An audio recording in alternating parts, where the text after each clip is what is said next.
Hello, everybody. This is session 2 of our series, Do Something When God Picks You.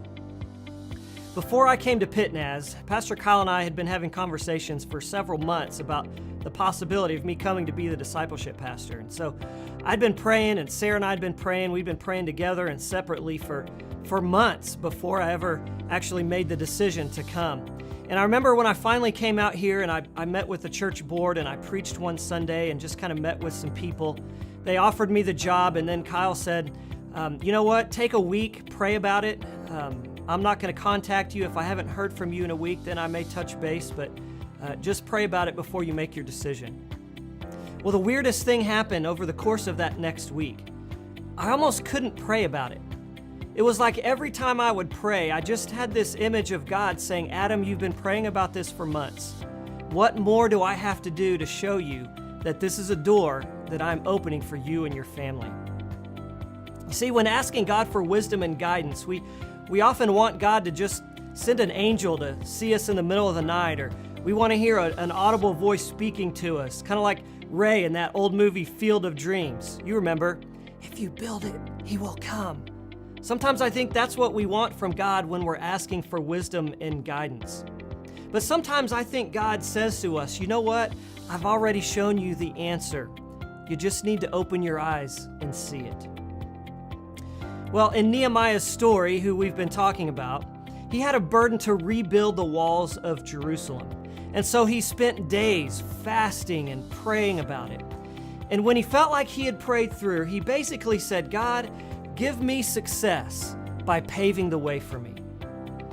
In other words, Nehemiah saw a need, he had a burden to do something about it, and then he prayerfully said, God, send me.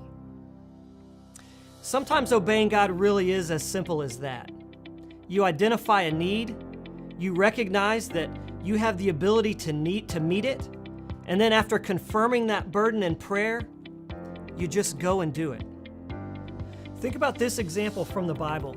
In Exodus chapter 14, Moses and the people of Israel, they're running from Pharaoh's army, and they're trapped at the Red Sea. The army's coming from behind them. The Red Sea is in front of them. They're stopped at this dead end.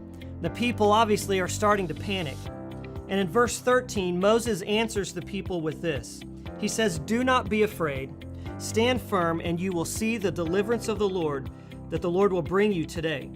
The Egyptians will see today, you will never see again. The Lord will fight for you.